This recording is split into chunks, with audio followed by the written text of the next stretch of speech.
Hello, and welcome to another episode of What's on the Pile. I'm Nathan Besner, and joining me is Shane Lee Hey, what's up? and Jenner. I have come to extemporize and chew bubblegum, and I am mildly phobic of bubblegum. That's true. This episode is going to be a little different for us. We didn't watch any movies this week. Even we need a break sometimes. No, tonight we'll be having a general discussion. There are a few questions we've come up with in advance, and we'll be discussing stuff we've seen that we wouldn't get to discuss on the program otherwise. So I'm going to stop reading the script and get right into it. Let's do it. Yeah, why not? Let's see. What was the first question we came up with? Hey. Yes. Comfort food movies. Oh, everybody say hi to Maggie, who has Hey, decided Maggie. to make her YouTube appearance. Yeah, Maggie. Bye, Maggie. Good puss. She's a good kitty. Okay. Comfort food movies. Movies you can watch over and over. What are some good comfort food movies for you guys? Why don't we start with you, Shane? Okay, I've got a few. One I'll start with is Stand By Me, Mm. which is a movie I saw when I was I think 10 years old. I mean, it's rated R, but it's really a good movie for kids. I mean, it's probably, in my opinion, the best movie about boyhood ever made. Even though it's written by a boomer, Stephen King, and it's about his boyhood in the 50s, but so much of it still applies, I think. And yeah, it's just a movie I watch all the time. I've loved it since I was a kid. Uh, I think last year when I had like a rough night, I just threw it on, and I think you agreed, Nate, that it was one of your comfort food movies too, It right? Or is comfort definitely. movies. The soundtrack is even though it's not my time, the soundtrack is very nostalgic for me. I got that soundtrack when I was 9, I think, 9 or 10. When I also on the same year got the Ninja Turtles blimp for Christmas, and so Oh, nice. I played the soundtrack to Stand By Me while playing with the Ninja Turtles blimp all Christmas, and that's what I remember most about Stand By Me. That's a great movie. I love it. I just showed that to my kids recently, to Amelia, who's 9, and I think is a fine age to see a movie like that. Yeah, I Um, mean, it has. I guess it's rated R for the cursing mostly, and there's mm, like a shot of a dead body. Like the first time I saw it, it was actually edited for television, and I don't feel like I missed anything. Like 'cause I knew it was rated R, so I kind of didn't tell my parents I was going to watch it, even though it was on TV. I watched it, didn't see anything that was objectionable. There's the one shot of the dead body at the end, which isn't really that big of a deal. Um, but yeah, it's a movie I saw at the right age, and it has just stuck with me all my life. I always found that That shot of the body to be very haunting. that's one I probably need to see again because, granted, I don't think I've seen it since I saw it on television, again edited for television, in the late '80s. It kind of left me cold the first time that I saw it, and I don't think I've seen it again since then. So that might be one that would be worthwhile to revisit at some point as well. But I'll have to Sure. freely allow, no, that is not one of my comfort food movies. I can't imagine you at that age. I really can't. I just imagine you No, being He like, was born like in his nobody mid can. 30s. yeah. I always say I don't believe in astrology, which makes it that much more annoying when it seems to be on to something. I am told that I am an almost perfect Capricorn on the cusp of Aquarius. Part of that involves having been born at a very old age and continued at that age for quite some time thereafterwards until I reached about 30, at which point I started gradually becoming younger again. Uh, but Oh, so maybe the movie will be right up your alley now. Now that yeah, you've no. At, Yeah. at this de-aged point, a little at bit. this point, it's probably worth taking a look at. I can have nostalgia for an experience of boyhood that did not resemble my own. Yeah, Uh, I mean, I can't say I had any of those experiences, at all. But like the whole friendship thing, I think that was something that really resonated with me. I didn't have a lot of friends growing up, and so I don't know if I had friends like that. But that was sort of something that I always wanted as a kid, and I think the movie does a really good job of portraying that. One of the things they did was they cast young actors who were there's a whole special on the DVD where Rob Reiner talks about the casting, and they had to cast basically those they had to cast the type. They couldn't ask those kids to act really. So what you see, you get Jerry O'Connell as Vern, who's sort of this chubby, dorky kid, and you have River Phoenix, rest in peace, who plays like the old soul, like the wise peacemaker, like leader of the group, and Will Wheaton, who's very uncertain and uncomfortable in his own skin, and of course Corey Feldman, who was going through a lot in his real life, which is the same thing that his character Teddy Duchamp was going through. He had an abusive father in the book.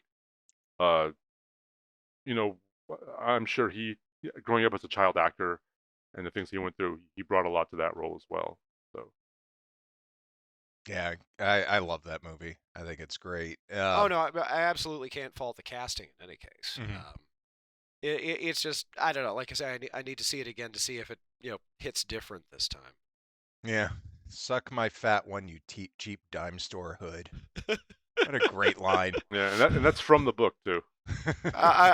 Given King's kind of parallel interest in hard boiled along with horror, I can absolutely see that. Well, Jenner, what do you have as comfort food movie? Like I say, I've got a fairly broad collection of that sort of thing. But by comfort food in this case, I think not only of the movies that you put on if you want to feel better, or the movies that always make you feel, well, comforted, but also the ones where if you just happen to turn on some random channel and it happens to be what's playing, you'll just sit down and continue watching it to the end. The ones that jump to mind outside of the stuff that would be relatively obvious for me, like basically every movie Vincent Price ever made. I mean, more specific. I mean, of course, my favorite movie of all time is the Abominable Dr. Phibes, which is again one of those things that I can just roll up in and hang out.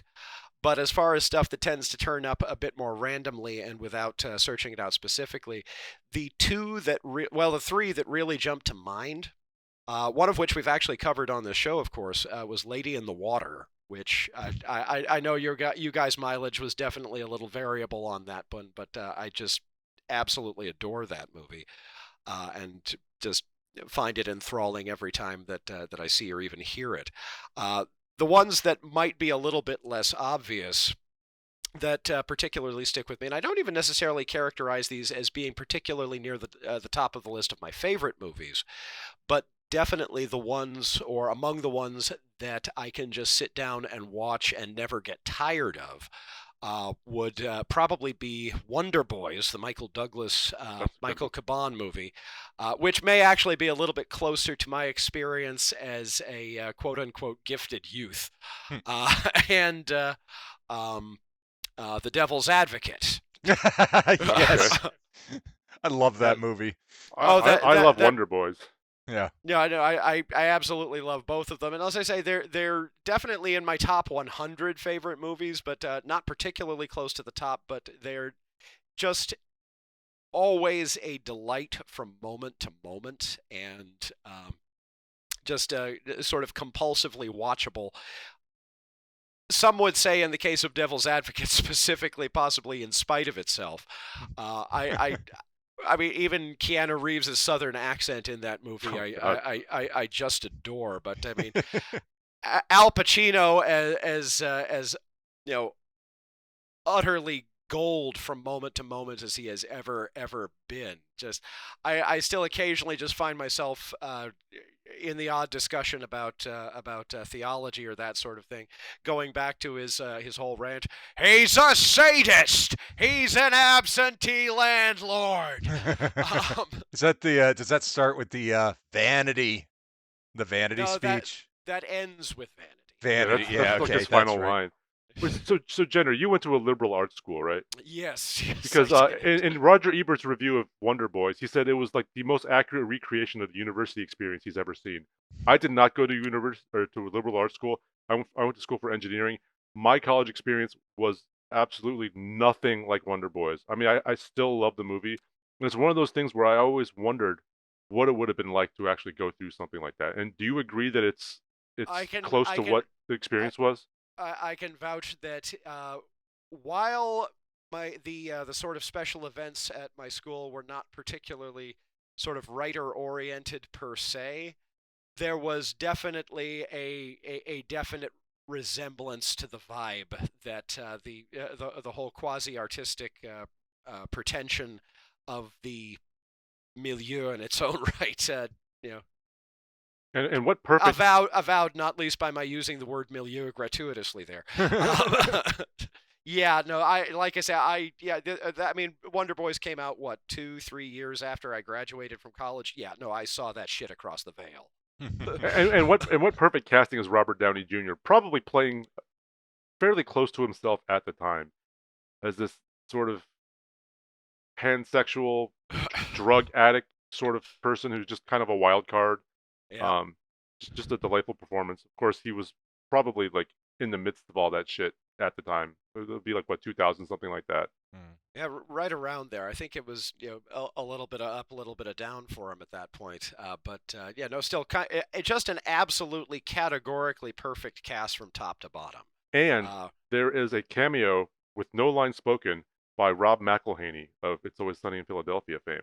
Oh. At the very end of the movie, during the scene when they're in the lecture hall, you can see him sitting right next to one of the characters, just basically as an extra. But it's very definite because they shot that in Philly, I guess, and it's very definitely him. That's funny. Just a bit of trivia. Yeah, but I mean, at the same time, Francis McDormand, Tobey Maguire doing his best faux, obviously faked deer in the headlights routine. Alan Tudyk. That's the movie that, as I said last week, that I regard as the movie that gave me Alan Tudyk. Traxler. It's like, hey Traxler, Professor Tripp, do you get high? Only when I'm working. And of course the whole bit about Errol Flynn and the paprika on his dick.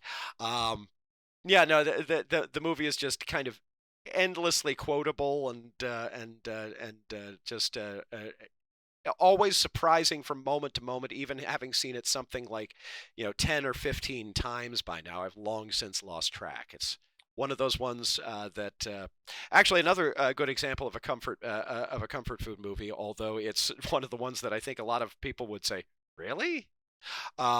Would be Citizen Kane, which is obviously a little bit daunting by the terms of this category, but at the same time, it's one of those movies that again, I still, in accordance, or one of those odd points where I actually am in accordance with conventional film guy wisdom, do actually regard as the greatest movie that I've ever seen, although there's a possibility that we might circle back on that with one of the later questions. That being said, it is not my favorite movie, but is a movie that I go back to every few years to remind myself that things are all right. It's kind of a little hard to explain the phenomenon, but it's one of those things that never gets old, never seems to repeat itself, no matter how many times you see it. I mean, as Pauline Kael will tell you, it is deeply flawed from a screenplay construction, to the point where I almost regard it as falling on my list of great movies with bad scripts, which is not exactly the fault of the script. I mean, strictly speaking, the original length of the script was twice what it should have been. You shouldn't write a script like that in the first place, but that's on Herman Mankiewicz, who, of course, we've discussed before as well. But at the same time, the movie is just, even knowing the twist at the very end, just mysterious and wonderful, and it is, even now, absolutely staggering that film exists at all. And it's one of the things that always kind of refuels some of my batteries. All right. I guess I should... I was just going to say real quick, Wonderboys would have been on my list if I thought of it, for sure. Yeah. So, anyway, it's a joy. Glad you brought it up. It's just such a joy. I don't. It seems to have fallen into obscurity. That's one that I want to pitch for the Criterion Collection. We should probably I should probably do mine. Yeah. Yes, you are afforded that opportunity. Yes, mine. I look at the comfort food movie as a sick day movie. What do I watch on a sick day? That really makes me feel better, and I've got two of them. Chicken Soup for the Cinema. Right, and those two are Tremors and The Burbs. Nice. I think that they are two of the most likable films I've ever seen. There's nothing I would really want to change about either of them, and I just enjoy watching them. Like when I watch them, it makes me feel like I'm watching them for the first time every time. It makes me feel giddy, like a movie should. And Tremors Well, especially.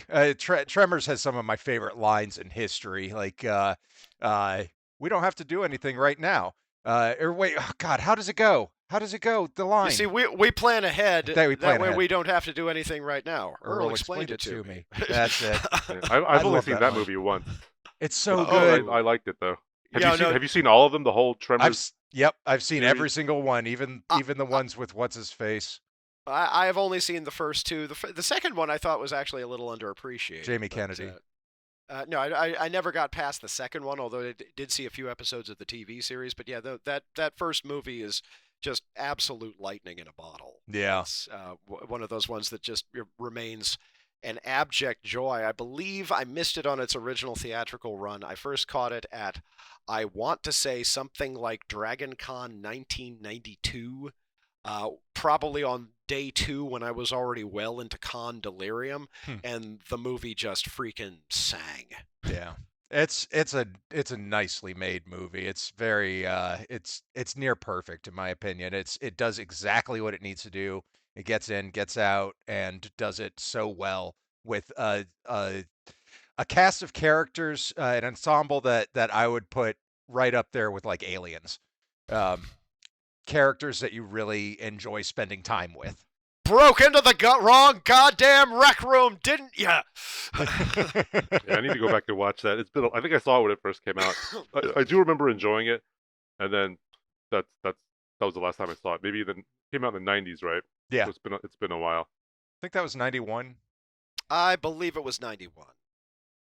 I don't remember. Might have been 90, but I think it was 91. Burbs was earlier than Tremors, so. Burbs was the movie that my dad took me to see when I got stood up for my first date. So I have an interesting relationship with, or what would have been my first date. So that was an interesting experience in its own right. But the thing I love about the Burbs is the way that it just kind of constantly keeps you off balance. They keep kind of reversing back and forth. This hint goes this way, this hint goes the other way, and it feels like a plea for tolerance until it turns out that no, Eastern European people are fucking terrifying. As is Henry Gibson. He's so good in it. I love seeing that guy and anything he's in. When he just shows up in random Joe Dante movies, it's great. Like in Gremlins 2, he's a guy that's just having a cigarette break, and they find him like in the parking lot, and and just zoom in on him, and he looks so sad that he's losing his job, and oh God, it's he always great. did have one of those very great sad sack demeanors to him. But Yeah. like it's one of those bits where it's kind of like Gabriel Byrne in The Usual Suspects. They play into the effortless complexity of his expression at any given time. But the Burbs is a low key delight, and granted, it's not one of my comfort food movies, but it's eminently recommendable. Yeah, I actually hadn't seen it for a while until I think 2020 during the pandemic, because I follow, other movie podcasts, and they have like a Discord where they have movie nights, where the podcast I'm talking about is where they're going through the AFI Top 100, but the hosts are like, well, these are not all the best movies. Let's do some movies that we just like. And one was they hosted a group watch of The Burbs. Oh. I can definitely see that as a good pandemic film. That feels like one that would be revelatory coming when during a period where you've been home for you don't know how long and you don't actually know what day it is. Yeah, and the scene where Tom Hanks, where they offer him a sardine and he eats it on a pretzel. It's supposed to be this. It's supposed to be this gross scene. I fucking do that all the time. It's delicious. I mean, as long as you like sardines, but It was the sound effect. It was the slight little jiggly slurping sound effect of the sardines as they came out of the can. It's like, that's just a little bit above room temperature. Yeah. You can hear it, you can feel it, you can smell it. Was it Brother Theodore? Was he? Yep. Yeah. Yep. I like seeing him because I see him in so few things. He did the voice on The Last Unicorn. Yep. and he was great in that. But other than that, I don't really remember. I believe he was also Gollum in the Rankin Bass Yes, Hobbit. yes, that's right. He was Gollum. But yeah, no, brother Theodore is one of those. He was better known back in the day. At this point, I think he's probably one of those secret handshake cult figures as much as anything else. But yeah, no, his is still one of the most unusual voices ever committed to posterity, and we're definitely the better for it. But the actual live action performances by him are practically unheard of. So yeah. Well, why don't we move on to another question? How about this one? The first movie you remember seeing in the theater. I've got one for that. All right. Well, I mean, we all have just one, I would assume. Yeah. But this. Well, I have two because I'm not sure which one was first. So mine's really easy because this is literally my first memory of life was seeing this movie in the theater. And I checked the date to make sure I wasn't remembering wrong. But it turns out it came out in the summer of '82, 1 week before my birthday. So I would have been just about 1 month before my birthday. So I was just coming up on 3. And it was E.T. That's my first memory of life is seeing E.T. running through the woods with lights chasing him. And I don't remember. I didn't see the movie again until maybe 2 years ago. And I didn't remember anything else about the movie except, of course, we've seen the bike flying through the air, whatever. But that's literally the first thing I can remember going back was being in the theater and seeing that image on the screen. E.T. is my answer for the unpopular movie opinion. Okay, I mean, I don't have any. No, no, it's other than remembering that, I don't have any special attachment to the movie. I literally hadn't seen it. Until a few years I managed ago. to catch that one. So do you like E.T. or do you not care? It's all right. I mean, I saw it. I would say almost for the first time a few years ago because I don't really count that first viewing because I didn't remember any of it. I was not even 3 yet. I saw it because it was on the Unspooled list, the top 100 AFI list or whatever, and it was fine. Yeah. I mean, I watched it again recently with the kids because Jess made me watch it, and I did not dislike it as much as I initially disliked it. It's a fine movie. Granted, the last time that I saw it, I think, was when I was in college. Annoyingly, that doesn't feel as long ago as it probably should. At the same time, I had first caught E.T. when I was 6 in its original theatrical run. And thought that it was both long and really, really scary. I actually appreciated the pacing a lot better when I saw it in, I want to say, my very, very late teens or very, very early 20s. It was all right. It's nothing terribly monumental. Certainly, it did not live up to the level of ballyhoo that it suffered, especially since, rather like Star Wars completely destroying the box office prospects of Sorcerer, we can now look back and say that E.T. completely destroyed the box office prospects of The Thing, which has only gained in stature over the years, whereas E.T. is like, oh yeah, that was big at the time. It's a classic, right? Right? It's a classic, right? I've heard a lot of kids found E.T. very terrifying. The actual E.T. himself very scary. I never got that. I just thought he looked dumb because even though I didn't really remember the movie, the toys were around, and it just looked at this. Well, I mean, I find it interesting reading up on the background on it later, and it was absolutely supposed to be a more horror-themed sequel to Close Encounters of the Third Kind. It's just they ended up retooling it in the pre-production stage. So you can definitely see that very short crossover where it could have very easily been a horror movie. It just wasn't. And of course, they made the classic video game tie-in with that. Has anybody actually played that? No, I've seen the documentary about it. I don't hang out in landfills in Arizona, motherfucker. I have a copy of it. I have a copy of the game, but I've never played it. No, by all accounts, it's unplayable. Yeah. Yeah. It looks pretty. But bad. E.T. Like I say, when I saw it, having developed some sense of the way time worked and the way that cinema worked, I thought it was actually fairly enjoyable, but nothing terribly monumental. Um, Speaking of Close Encounters of the Third Kind, I revisited that recently and ended up hating that movie. That's on my pile. It's one of the first movies we put on our pile list. That's right. That's right. I haven't done that one yet. That's one where I find that my feelings are constantly changing. That said, I can see, given that it's been quite a while since I've seen it, I could see that Richard Dreyfuss's character would not go over nearly so well with our current mores and mores as it would have done at the time. No, he's a deadbeat dad. Yeah, pretty much. That's our hero. Yeah. Yeah, give me Ray Neary over Roy Neary any day. Anyway, shout out to Alan Tudyk. In any case, though, did you want to go ahead with your first movie, Nate, or should I undertake that? Yeah. Mine is kind of twofold as well. Like I remember the first movie I remember seeing in the theater was not the first movie I ever saw in the theater. The first movie that I was actually in the theater with, I was a baby because my mom wanted to go to the movies because she loved them so much, and she took me to Ordinary People. So that's Never seen that. it's technically my first movie, but I don't remember it at all. Lucky you.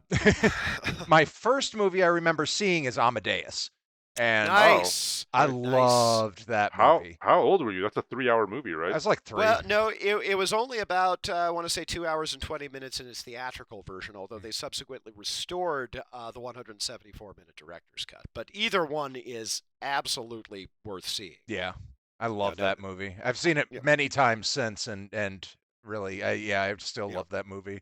You know, Risible is actual history, but as a piece of writing, as performance, as filmmaking, just an absolutely astonishing picture. My first viewing of that movie was actually at the perfect setting. It was at music camp. Oh, We sat and watched it. I loved it. I haven't seen it since. I own it on Blu-ray. I think I saw it when I was 10. Hmm. I was at a violin camp or something, and we were playing Mozart, so we watched Amadeus and fucking loved it. Oh yeah. No, great freaking movie. I had one Movie is so great. Bob has written historical fanfic about it. Oh wow. Okay. About Salieri? Yes. That's funny. You know, specifically regarding the next times or in his later life that he encountered characters who had the similar sort of luminescence flowing off of them that Mozart had, which was of course Beethoven, who was very stern and an ass, and Franz Liszt, who was again absolutely phosphorescent, also an ass, and both of them his students. But even so, leaving that aside from what you were saying, Nate. Oh, there's one other movie that I remember. The other earliest movie memory that I have is going to see Supergirl in the theater, because my mom always reminds me of this story. So of course I remind me of this story, which is in the middle of the movie when she does her like flying montage when she first learns to fly and she's going through the clouds and it's like oh and everything's sing-songy and the theater's dead quiet and I bellowed out, Supergirl's got big bosoms. Well, and that's what I remember about Supergirl. Props to Helen Slater. Yeah. Setting your young imagination on fire. Now you could do worse for a very early sort of formative film-going experience. I think so. Yeah. Yeah. Not the best movie in the world, but it's Really- no really- Amadeus. Really, really nice score by Jerry Goldsmith, though. Yeah. Yeah. I would agree with that. Yeah. What's yours? I am not sure which one was first and which one was second, but so I have to go with the two earliest film-going experiences that I recall.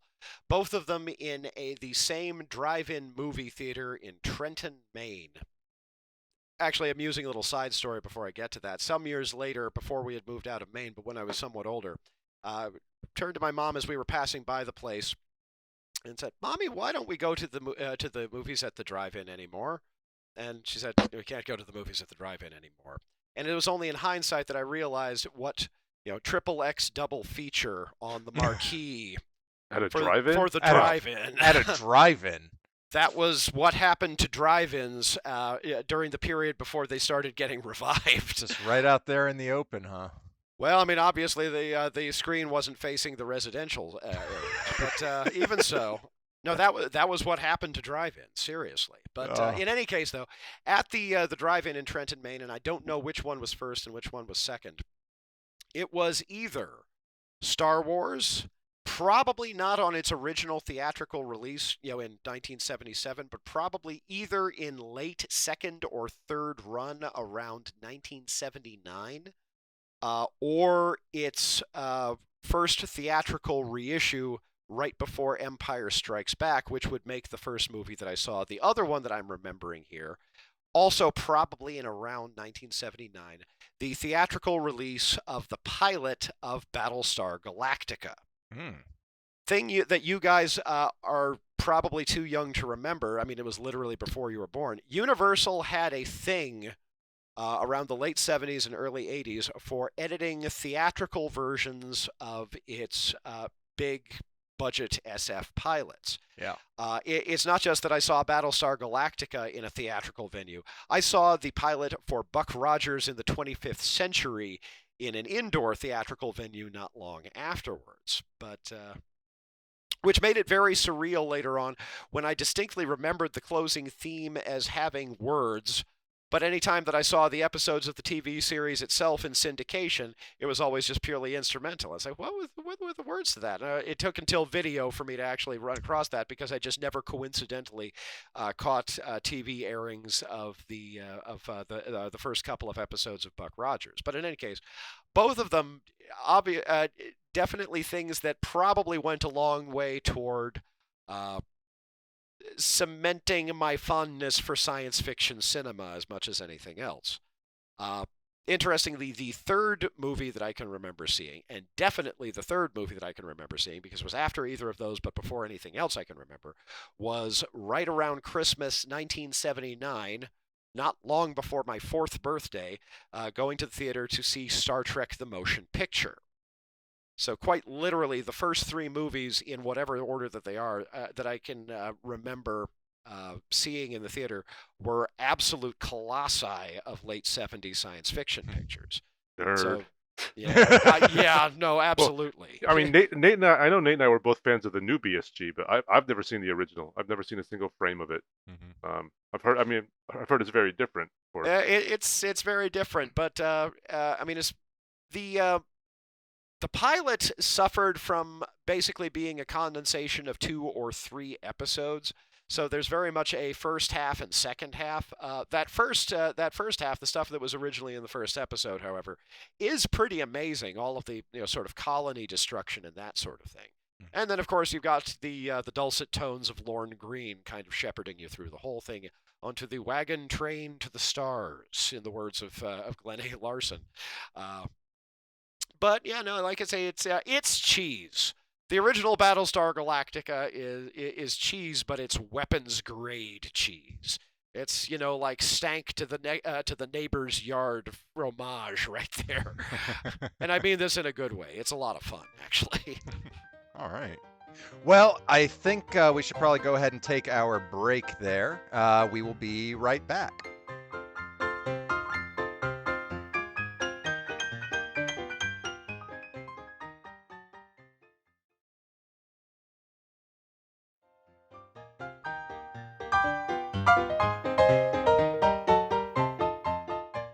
And we're back. I don't have a script at all, so I'm just winging this. We're just going to continue our discussion that we left off. We're going to start talking about some other stuff, though. I wanted to talk about some stuff that we'd seen or wanted to talk about that we wouldn't have a chance to otherwise. Recent stuff. Stuff that's not necessarily on a pile. So my first example is Spider-Man No Way Home. I finally saw Spider-Man No Way Home. Oh, I'm sorry, what were you holding up? I had a window open. Oh, just in the spirit of interesting things that we've encountered recently. Oh, yeah. Definitely want to possibly say a few words about that, and also possibly this. The Eurocrypt of Christopher Lee. Yeah. Yeah. Severin Films doing some extraordinary box sets of lately that I wanted to throw a few words at if we have a moment. But even so, no, Spider-Man No Way Home. Yes. I know everybody's talking about this movie, so it's not like big that we're talking about it as well. But it's a great movie. It's I loved it. It's pretty perfect. It's everything I wanted it to be, basically. Right. It is the thing that gets me as much as anything else is I know I always use the phrase as much as anything else. Yeah, but still the sheer audacity from a narrative standpoint of the thing to retroactively bring or to affirm. How deep are we going to go into spoilers here? Spoiler alert, folks. Yeah.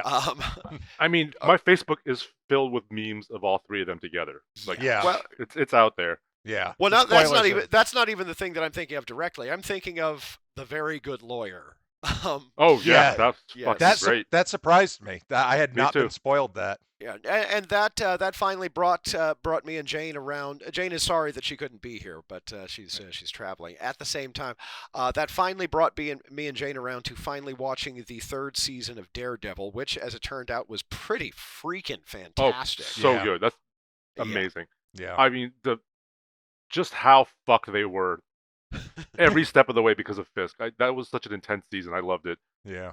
You know, but between Daredevil, the Netflix Daredevil retroactively being brought back into canon, not only with Spider-Man: No Way Home, but also with Hawkeye, which I've gone on at a bit of length about what an absolute joy that was on Bastards, is a bit of overdue justice in its own right. But to retroactively absorb no less than, I guess, counting Venom, Let There Be Carnage, 7 movies made prior to the MCU or aside from the MCU into the MCU is nothing short of audacious. And I realize that it's one of those things where if you're not fully simpatico with the whole thing, it comes across as navel-gazing.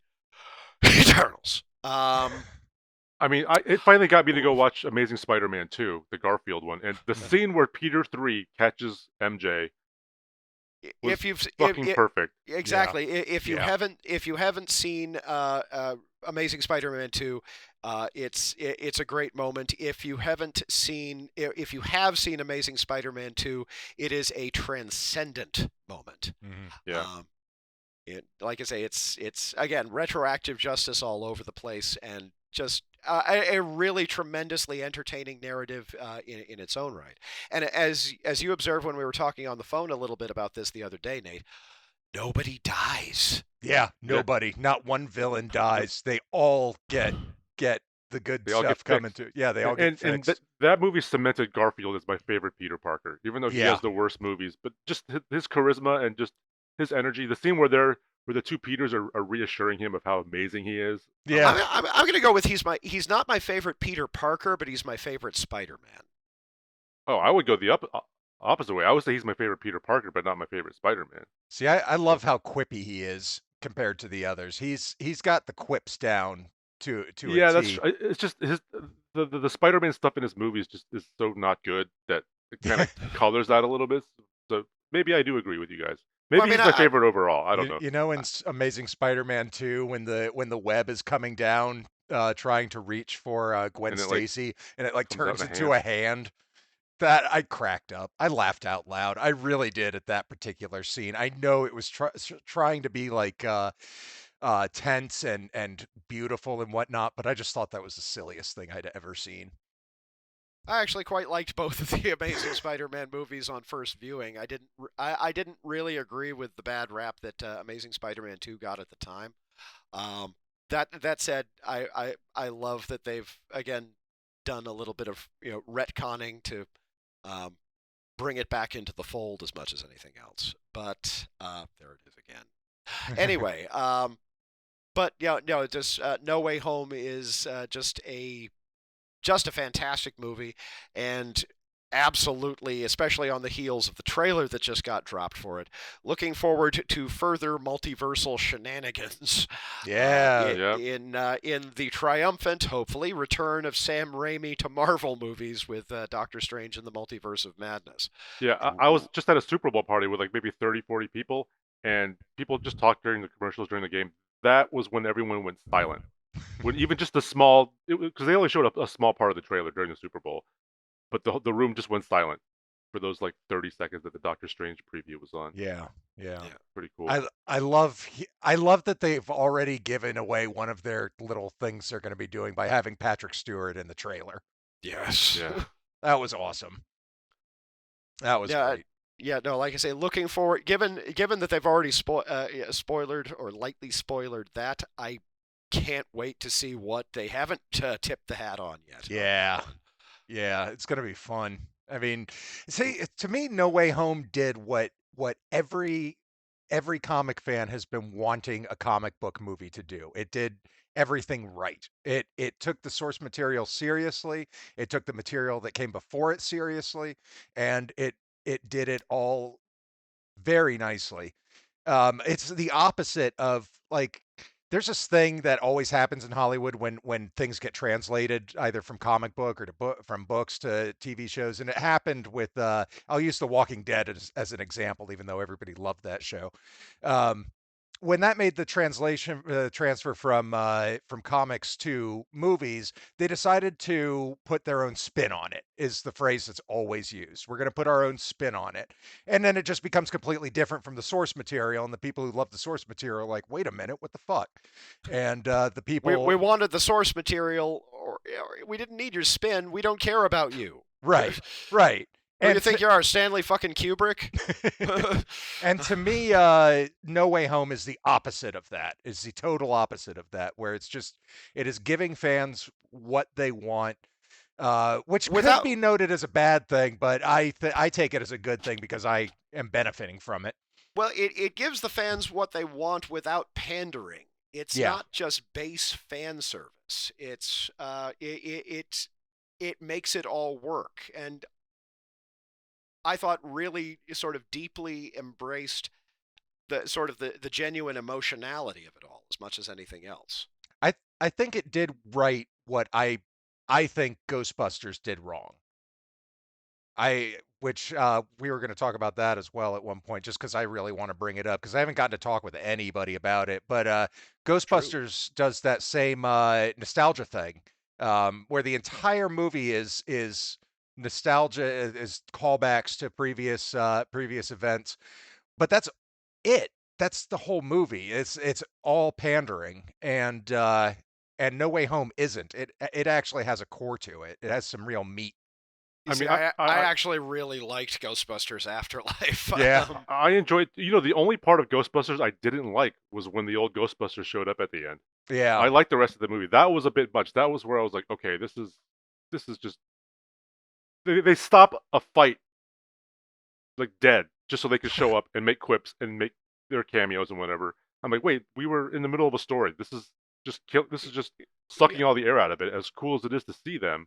They also didn't even get like a badass intro shot or anything like that. They just do a hard cut to the four of them standing there, and it looks so sad. They're all so old, and they're just like, man, just give them a chair, let them sit down. They've done their dirty work. They're out of it. They don't have to keep going. But Ernie Hudson proves one term that is absolutely 100% true, which is black don't crack. He still looks great.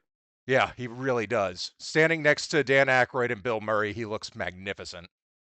No, dude has definitely aged well. I really liked Ghostbusters Afterlife. I understand that to a great extent it was a nostalgia wallow, but at the same time, it's a nostalgia wallow in an interesting context differing from what we're used to. It's so far away from New York and all of that. But also, I particularly clung to the absolutely beautiful performance by McKenna Grace as she was the best thing about it. She was absolutely awesome. I would watch another Ghostbusters movie with just her as the only carryover. Yeah, and I think that's ultimately my problem is that it should have been the kids' movie, and they made it into the old geezer's movie, and it didn't need to be. They could have shown up as cameos, and it would have been fine. They did not need to show up for the final battle in their Ghostbusters gear again. I mean, just a phone call with Dan Aykroyd would have been enough, I think. Yeah, I would have been happy with that. They didn't need to show up and quip in the middle of a battle. And I thought Carrie Coon as the mom was good too. I mean, she's always good. Oh yeah, no, she's fantastic and everything. I don't know if you guys are watching The Gilded Age, but it's interesting when you find yourself really rooting for the predatory capitalists. Oh no. That is not a common experience that I experience at this point, but goodness knows that it's actually happening on The Gilded Age. And of course, the ongoing thing of Julian Fellows having a major chip on his shoulder against ladies' maids. Yeah, what's up with that? I don't know, but interesting show if you like that sort of thing. But Okay. even so. Yeah. So yeah, I ended up not. I fell onto the side of not liking Ghostbusters Afterlife, which is I think fine because so many people liked it. It's fine. It has enough fans. It doesn't need. Yeah, I mean, Individual it mileage was. will vary. I mean, Yeah. I thought it was fun. Probably not going to buy the Blu-ray. It's fine. Yeah. What I am kicking myself for not having picked up, mostly because I didn't think that I needed to get it because, good Lord, I've already got Ghostbusters on DVD and Blu-ray something like 5 times at this point, including the previous UHD release. I need to find the currently fetching horrifying collector's prices on Amazon. Big ultimate box set that they just came out with, just because it includes a work print of Ghostbusters that is something like 8 minutes longer than the theatrical version and includes a ton of material that was not in the final cut, mostly ad-libs by Bill Murray. And it's not available anywhere else. It's not on the previous UHD release. I can't find it. God damn it. It's got to be on YouTube eventually. Something. I you would don't think. know. It's got to sneak out somewhere, but criminy. I mean, I don't want to pay $200 for a supplemental feature. I've done it before, but still. Since we were talking about Marvel movies, why don't we take a swing over to Venom really quickly? I just wanted to bring it up because I like that it was the end. It was the end of Venom. Let There Be Carnage. The end sequence. Spoiler alert. The after credit sequence is Venom and Tom Hardy seeing Spider-Man being unmasked on television, and then he comes back for the Spider-Man No Way Home end credit sequence to get zapped back to his own universe. Yeah, it turns out he spent the entire conflict of No Way Home hanging out in a tiki bar. with Danny Rojas from Ted Lasso. Yeah. Plays the bartender. Have you watched Ted Lasso yet, Nate? No, I haven't. Okay, well, you'll find out who that is later. I hate soccer, and Ted Lasso is a joy. I hear nothing but good things. So I have nothing but good things to say about it, aside from it's about soccer, which I'll forgive because it's so good other ways. I have not seen the new Venom yet, which Carnage is my favorite villain. I mean, he's been my favorite all my life. I have his first appearance. I have that issue. I don't know, just wasn't interested. I've heard it's a lean and fun 90 minutes long. Maybe when it's cheaper to rent. I think it's like $6 to rent right now. The first Venom definitely left me a little bit lukewarm. It was one of those, well, that is a movie that I saw experiences as much as anything else. Let There Be Carnage, it leans into the abject bonkers of it all.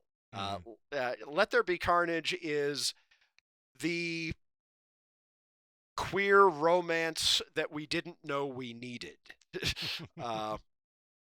I mean, phrased pretty explicitly by the end of the movie, which is kind of awesome in its own right. But also one of the single best uses I can think of the one permissible F-bomb in a PG-13 movie. Oh, yeah. Yeah, it's so beautiful. The movie is an absolute joy, and I say this as someone who's completely lukewarm on the first one, and has never been particularly entranced by most of the previous incarnations of Venom. It's a delight. Absolutely, see it at your soonest convenience. I consider the Venom movies to be pure cheese. They're just fun. They're fun movies. They're stupid, but they're so much fun. But again, the original Venom is a mild cheddar, whereas once again, Venom Let There Be Carnage is especially stank Roquefort that you can make out from 3 blocks away, and I mean this in a good way. I mean, I do want to. I'll see it eventually. I mean, it's a I've got to see it. It has Carnage in it. My favorite. So yeah. Yeah, Yeah. like it's combating it's dueling scenery chewers, each of whom is themselves containing another scenery chewer inside them. uh, no, it's a joy. I highly recommend it. Much, much, much more than I would have ever thought possible. Yeah, I would agree with that. It's fun. It's a lot of fun. Amelia really liked it too. She says it's her favorite movie. Well, Oh, give it time, but Well, yeah, but she just loves Venom as a character. She thinks he's hilarious. he is. Yeah, yeah. Since we're on the Marvel track right now, did we want to talk about the Eternals at all? if you must. Well, I for our few listeners, what few listeners we have that don't have crossover with Bastards of the Universe or the Botu Crew Facebook group, I occasionally post little capsule reviews of movies that particularly affected me one way or another on the Botu Crew Facebook group. Eternals really pissed me off. I am. It seems like the common consensus, particularly on the bastard side of things, is that I'm at my most entertaining when I'm at my most furious. But goddamn, that movie got a rant out of me.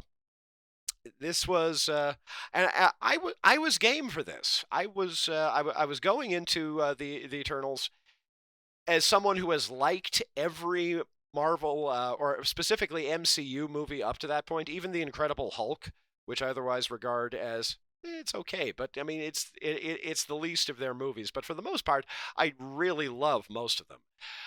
I did not like this movie one tiny little bit. Predictably, I mean, there were good things to be found in it. Some of the visuals were really arresting. Perhaps predictably for a bad movie, Angelina Jolie was terrific in it. I've often observed the phenomenon that Angelina Jolie has a strange tendency to be really bad in otherwise good movies and really fantastic in otherwise really bad movies. Maleficent, of course, which Jane will be the first one to point out, being sort of the exceptio probat regulam on that one. But yeah, Jolie was terrific. The movie itself was one of those things where if we are to take it as a serious tract about the cosmology of the Marvel Universe, it is so unbelievably dire that it recalls the common non-Christian reaction to the world that we live in, where if this is actually the way that God is, I am going to walk backwards into hell with two middle fingers up. And in the meantime, our main character, I mean, most of the actors were game. Gemma Chan did her best with a role that is so underwritten that even the movie lampshades it. Like, well, there was this one time that I turned air into water, and there was this one time that I turned a stone into metal, and there was this one time that I turned a stone into another stone. So we end up spending the most of the time in the movie with Richard Madden as Icarus. Richard Madden, I'm told, is good in some stuff on television, and he was passable as Robb Stark on Game of Thrones, of course. But in this movie, he has the way that I put it on the review on the Botu Crew website, and the way that I'm continuing to think about it is he has all of the charisma of about 15 minutes of driving in moderate to heavy traffic. It's just not good. It's just an ill-conceived movie that feels like it's better than its genre, and at the same time, it feels like a betrayal of all of the characters that the MCU has built up over the years that we actually like, to just come in at the last moment and say, we have heroes that are better than your superheroes. Well, no, they fucking aren't, actually. Yeah. How did you like it, Shane? I liked it a lot, actually. I was into it from the very first minutes of it. I am a sucker for movies where people assemble a crew, like Seven Samurai or any of the first 10 minutes of the Ocean's movies. This is that trope stretched out to however long this movie is. I like that you see them all. But I don't most really of the have. crew is freaking useless. I Kamal like. Nanjiani stood in for the comic relief, or him and his butler stood in for the comic relief of the movie. But you could remove him in his entirety from the movie, and it would not affect the outcome of the plot one tiny little yeah, he bit. does leave. No, but I mean, I like that you see them at their prime right away, and then it's just sort of like gathering the samurai again, seeing where they've ended up in modern times. Getting I the also, band back together. yeah. So, I mean, I don't have a strong reason for. I was into it as soon as it started, and when I left the movie, I was like, I really enjoyed that.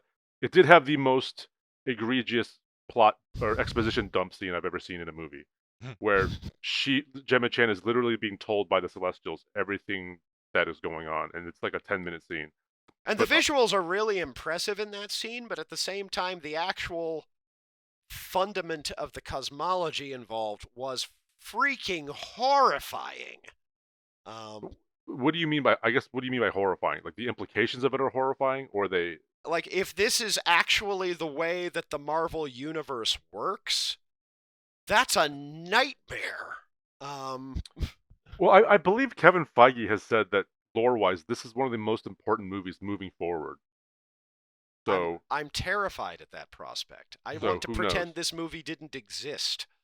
Uh, To say nothing of the appearance of the character who is played by Harry Styles at the movie, and who I guess is the Black Knight, who apparently is a Wait. cult figure. no, Black Knight is Kit Harington. Okay. I don't even know who Harry Styles is. So when he showed up and the audience gasped, I'm like, I don't know who the fuck that is. I found out afterwards he's some kind of singer guy that is really popular. I had this same conversation with Nate the other day. The point is, it's one of those things where it lends credence to the meme that's going around at this point. Is the closing credit sequences of MCU movies are like sitting through 15 minutes of slow crawling credits to have a character pop out and say, "Hi, I'm Gorko." I don't know who the fuck Harry Styles was supposed to be there. He's somebody's brother, Thanos' brother? Yeah, Thanos' brother. Whatever that means. I don't know. Fantastic. And in the meantime, Dodgy CGI for Patton Oswalt as the little troll, and a really, really annoying cliffhanger. Granted, I don't imagine it would be annoying if you weren't annoyed by the movie itself, but I was, so it was. I didn't finish the movie. It doesn't matter. It doesn't matter. I didn't finish it, but I don't think I hated it. I think that I was just really bored. And I think that's the problem that I had with it. Well, that's the thing is I didn't hate it. I found lots of admirable elements about it. Like Brian Tyree Henry just was said fantastic. you hated it. No, I didn't. I said I didn't like it. That's not the same Okay. thing. There were many admirable qualities in the movie, but ultimately, I do wish that it didn't exist, or that if it does exist, that it existed in a radically different form with a completely different screenplay. And I'm not here defending it. I know it was not very well received, and I'm fine with that. I just happen to enjoy it, and I'm fine with everybody else not liking it. I do not wish to take your joy away from you. I don't really have any arguments for why you should like it, and nor do I want to make any type of arguments like that. I just happen to enjoy it. So I mean, I'm fine with that. I mean, you are right. Yeah. Kit Harington was an absolute joy for the 5 minutes he was on screen, and the second stinger does give me high hope for, well, spoiler, Blade. But I think Nate already knows. I'm sure. I did know that. Yeah. Well, in this case, I'm thinking more for the our limited audience. Well, I mean, it's already on Disney Plus, so yeah, it's already out there. Yeah, no, like I say, it's at this point, it's been more than 2 weeks. I think we get to talk about this, but even so, I found it to be a spectacular misfire. There is some amazing stuff in it. I wish it was in service of better material, fundamentally a better script, and a couple of key bits of miscasting I found. I didn't like the Bollywood scene because it was the most low-key Bollywood production I have ever seen in my entire life. Yeah, that should have had more spectacle to it. No, it was very, very quiet. For what it's worth, I actually hated the 355. For what it's worth, like I say, this I disliked. I actually hated the 355. Talking about recent movies that we've seen that I had a strong reaction to. Oh. That was the recent spy thriller with Jessica Chastain and Lupita Nyong'o. Sebastian. Yeah, no, if you missed it. Oh, I know. I've seen the poster for it, but yeah, it's terrible. It's the worst fucking spy movie I've ever seen. Okay. It's the most I'll cliched avoid it. script I've ever seen filmed. I don't think I even saw a trailer. I think it was in the movie theater. There's a poster on the wall. I walked past it, and then I never heard about it again. Didn't even know it had I've come never out. head about it. Period. Yeah, anybody who is in that movie will be lucky if it's quickly and quietly forgotten. But in any event, and I don't react that strongly a lot of the time, but sometimes things just get done wrong. Even so, enough ranting from me. Yeah. Thank you for letting me say my piece as much as anything else, and of course, no shame in differing opinions. I figure. Well, it's on record now. Yes. At least when you actually release this. But anyway. Yeah. I wanted to touch on briefly the Guardians of the Galaxy game, since we seem to be doing Marvel stuff. This is a game that came out a few months ago. I think. Months. Well, you got it. Not so very long ago. Not so very long ago. Nate gifted it to me for Christmas, so before that, so in November maybe. It's a really interesting game because it's essentially you're taking on 4 characters simultaneously, which is Star-Lord, Drax, Gamora, and 5 characters: Rocket Raccoon, and Groot. Wait, is Drax not in it? Drax. You already said Drax. Oh, yep. Okay, never mind. So you get to kind of command them with you play as Star-Lord, and you get to command the other characters and send them out and do specific tasks.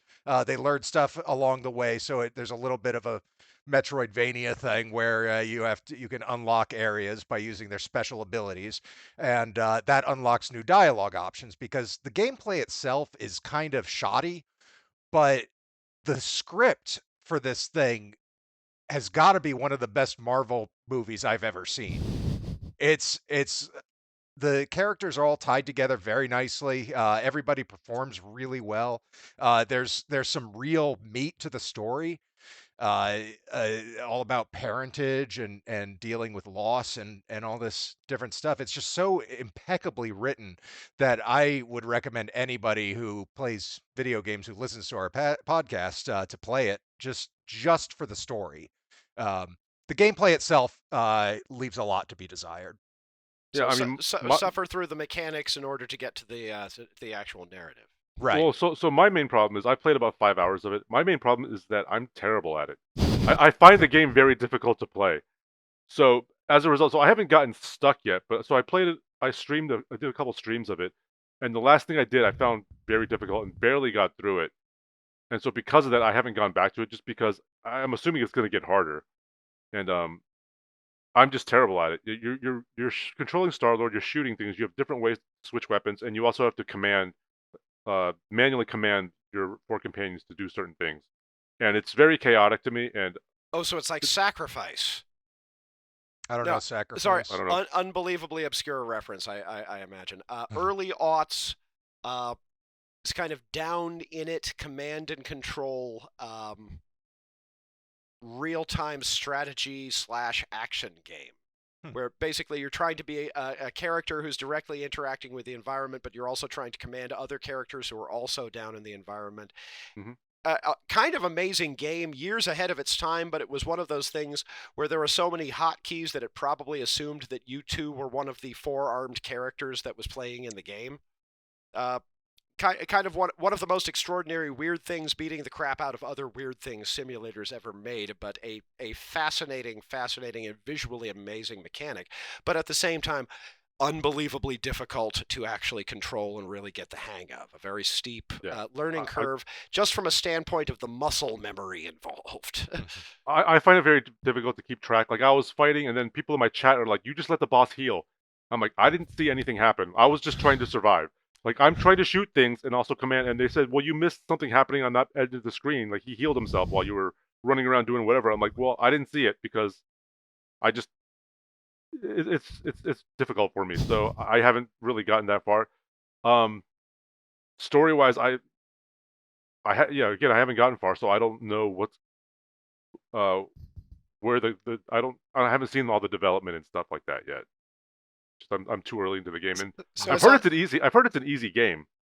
So that's what I've heard. But, this is sounding like one of those things where I'm probably going to, at least for my part, as a not particularly proficient gamer, particularly with consoles, am probably going to be better served by waiting for a playthrough to turn up than actually attempting to tackle it myself. I might play through it again. I really like the story a lot. I was surprised by how good the storytelling is in this thing. Storytelling in video games has really gone somewhere. It's beautiful. I might have to switch it. Is there like an easy mode? I might have to switch it to that. There might be. I think I'm playing on normal difficulty. Okay. There's usually like a story difficulty and then an easy difficulty. So story is like super easy. Yeah, all games should have a tourist mode. There are things about the game that it's incredibly obtuse with its mechanics.